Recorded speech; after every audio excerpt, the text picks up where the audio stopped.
um programa Show de Leitura. Vamos receber essa noite a autora do livro Considerações sobre Prática de Leitura e Letramento, de Clotilde Massarop. O livro ele visa abordar as principais teorias dos modelos e processos de aquisição de ensino e leitura, tendo como objetivo ser uma contribuição para os professores, para a formação dos professores. O livro ele é embasado em 3 partes: a teoria dos esquemas, as perspectivas socioculturais e o processo de leitura. Vamos receber a professora e pesquisadora Clotilde Massarop.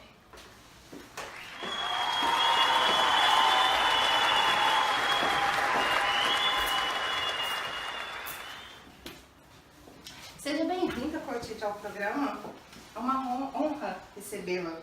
Você poderia nos explicar como surgiu as motivações para o seu livro? Boa noite a todos. Gostaria muito de agradecer a todos os presentes ao seu convite a esse programa tão bem prestigiado no meio acadêmico. É uma honra estar aqui com vocês no programa de hoje.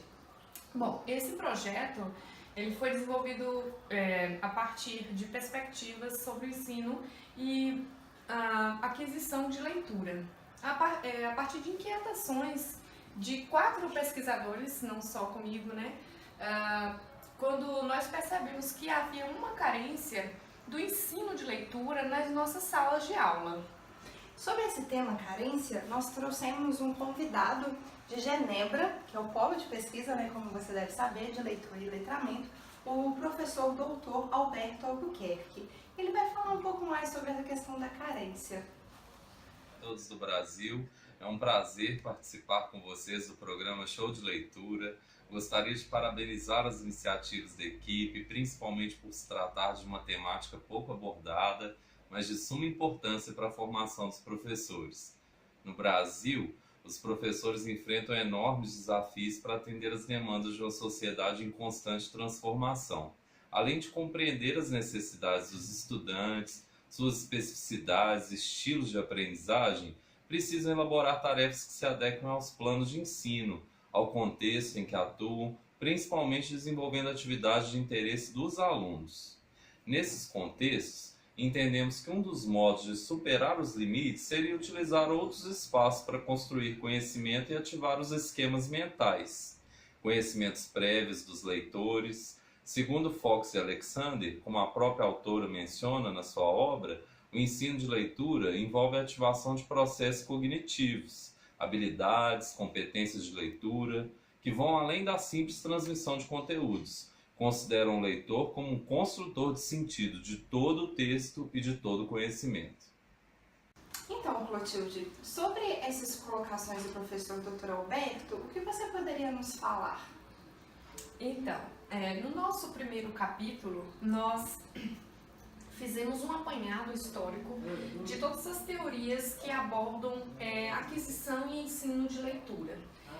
Nós nos baseamos principalmente nos autores Fox e Alexander, que fazem a divisão desse apanhado histórico em 5 eras, que vai desde 1950 até os dias atuais. No início, entendíamos leitura como um processo natural, era visto como nata do ser humano. Aí, com os estudos, o avanço dos estudos, entendeu-se que, além dessa parte natural da aquisição da linguagem, a leitura poderia ser um processo de aquisição, um aprendizado mesmo consciente. E a partir de então foi que surgiu outras teorias, inclusive a teoria dos esquemas, que é uma teoria fundamental para entendermos esse processo de leitura. Nós, da produção, enviamos alguns exemplares desse livro, Leituras e Letramentos, de Clotilde, para alguns professores de todo o país, para que eles pudessem estar lendo e fazendo perguntas, ou tirando algumas dúvidas em relação tanto à teoria quanto à prática. O nosso primeiro professor, ele vem lá do Recife, e ele chama Fábio, e ele ministra aula para os alunos do EJA, que é Educação Jovens e Adultos. Pode soltar o vídeo do Fábio? Sou Fábio Naves, professor de Educação de Jovens e Adultos. Em seu livro, em um dos capítulos, é abordado sobre a teoria dos esquemas. Neste caso, gostaria de fazer um relato do que ocorreu comigo em uma de minhas aulas. Houve certa situação que trabalhei com os alunos um texto sobre esportes olímpicos e sobre o bullying que ocorre em determinados esportes. Porém, um aluno fez associação como se o bullying fosse uma modalidade olímpica. E nesse caso, o que ocorreu? E como eu, como docente, posso fazer alguma coisa por isso? Muito obrigado. Então, Fábio, o que aconteceu, na verdade, foi uma ativação dos esquemas, né?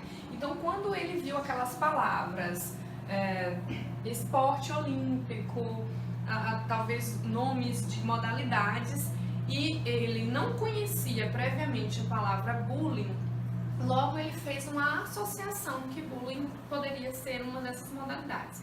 Isso não pode ser considerado, Penélope, como se fosse um erro, porque devemos considerar todo esse processo de ligações que o aprendiz faz ao fazer a leitura.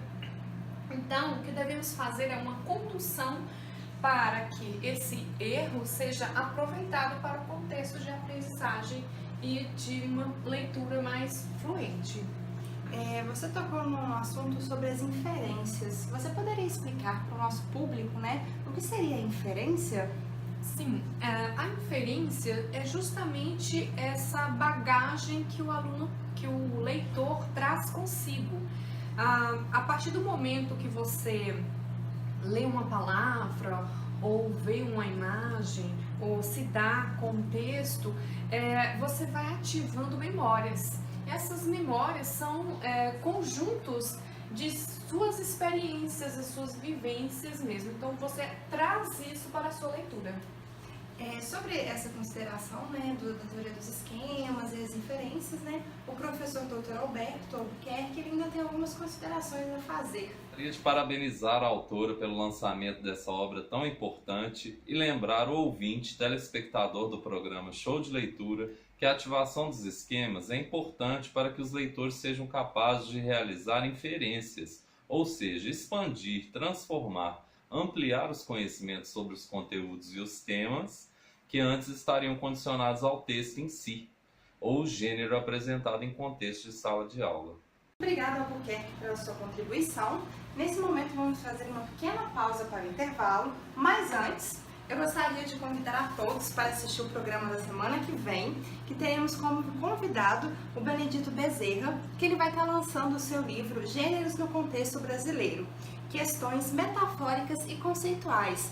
Inclusive, esse livro vai ser trabalhado, né, em uma das disciplinas, né, ministradas no mestrado e doutorado da UFMG. Então, vale a pena conferir a entrevista para ficar por dentro de novos assuntos sobre gêneros e os meios digitais.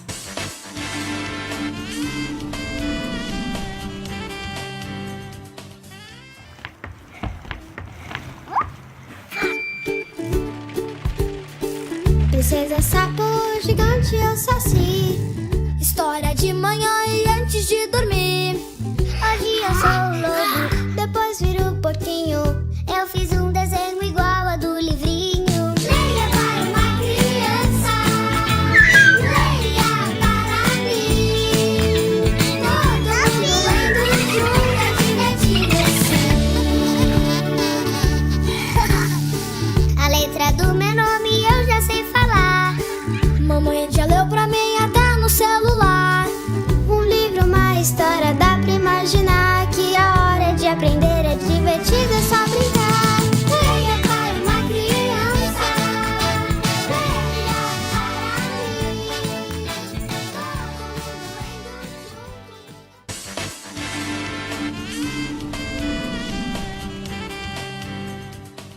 mim. Voltamos para o nosso último bloco do show de leitura.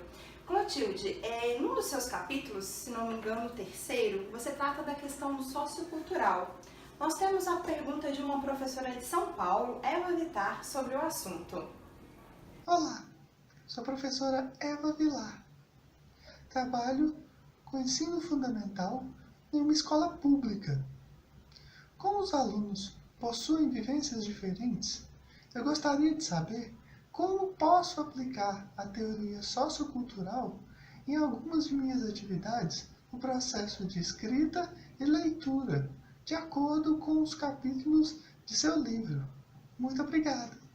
Então, Eva, em um dos nossos textos, nós analisamos o caso do filme Escritores da Liberdade. Inclusive, um filme excelente para se trabalhar Olha, em não sala. assisti ainda. Muito Vou bom. colocar na minha listinha. Nesse capítulo, o pesquisador ele analisa justamente quando a professora Groel se encontra numa sala de aula com diferentes vivências de alunos. Eles vêm da periferia e têm diferentes experiências. Contudo, eles não conhecem, não têm acesso à história clássica.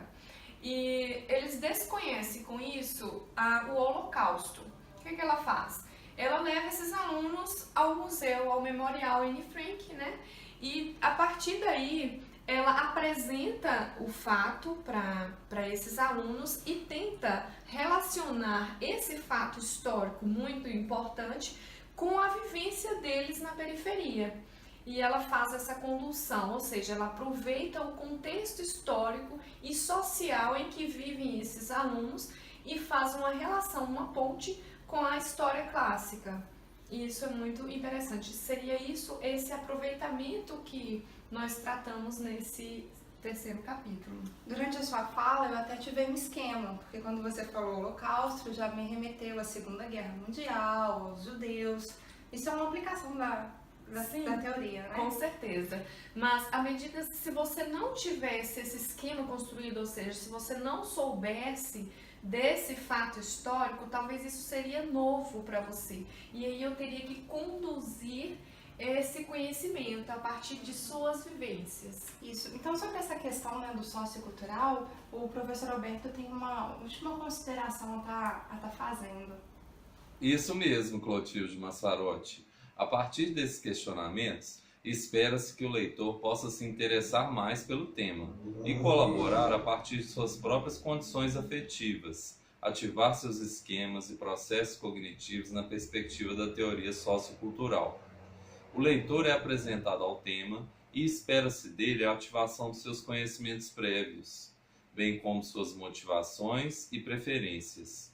Os professores são mediadores na construção do conhecimento e impulsionadores com base nas perguntas pela ativação dos esquemas mentais. O trabalho com o filme Escritores da Liberdade aponta para essas novas possibilidades, onde variados estilos de aprendizagem dos leitores sejam considerados. Obrigada, Albuquerque. Então, Clotilde, num dos pontos finais do seu livro, né, você aborda a questão dos processos de compreensão e leitura.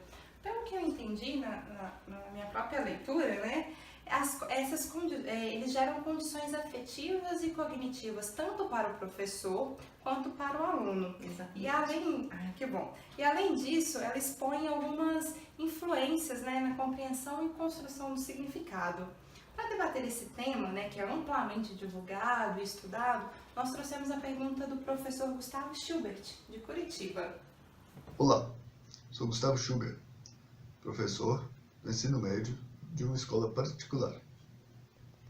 Meus alunos acham que conseguem ler com eficiência, daí não se interessam muito pelas leituras que utilizo em sala de aula com eles.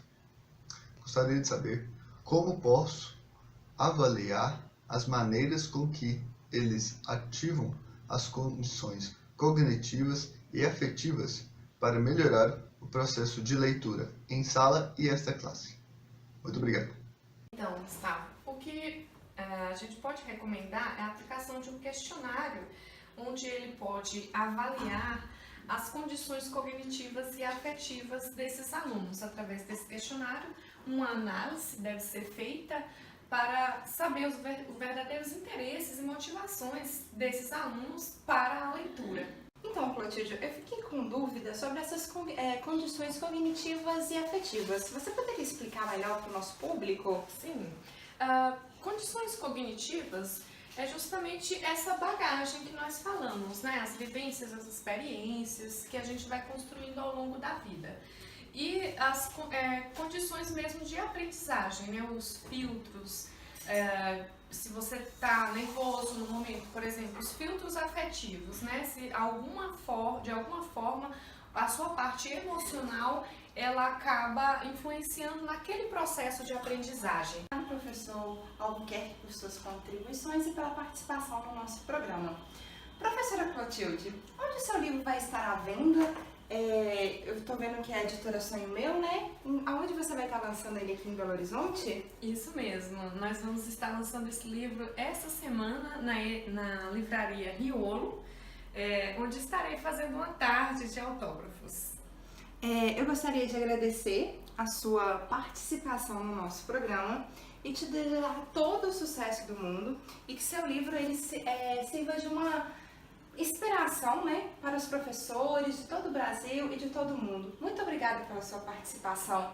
Eu que agradeço, Penélope, o espaço aqui nesse programa para lançar esse livro, que também acredito ser muito importante para a nossa área. Muito obrigada a todos. Até a próxima, voltamos na semana que vem, como eu já disse, com o livro Gêneros no Contexto Brasileiro. Até a próxima!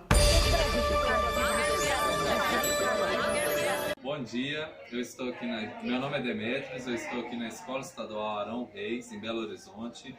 O leitor que eu quero é o leitor capaz de ativar seus conhecimentos prévios, seus esquemas mentais, para ir além do texto, interagir com os colegas, trazendo seus conhecimentos prévios e contribuindo para uma sala de aula onde a leitura faça parte do dia a dia de uma forma com motivação e engajamento. É capaz de fazer inferências e realizar transformações, expandir os conteúdos e os temas dos textos. Um abraço a todos, bom dia. Olá, meu nome é Crislaine Silva e eu falo aqui da UFMG, Belo Horizonte, Minas Gerais. O leitor que eu quero é um leitor que seja capaz de usar as suas inferências e ativar os seus esquemas em prol de uma leitura crítica e criativa. Que ele seja capaz de interpretar o mundo para além do que está dito. Olá, meu nome é Natália, eu falo aqui da Universidade Federal de São João del Rei e o leitor que eu quero é um leitor que seja capaz de usar suas condições cognitivas e afetivas na hora da leitura e compreensão do texto. Além disso, que ele possa usar suas bagagens socioculturais para interpretar e também compreender o texto. Eu quero é aquela que não tenha fronteiras na relação professor-aluno, escrita e leitura.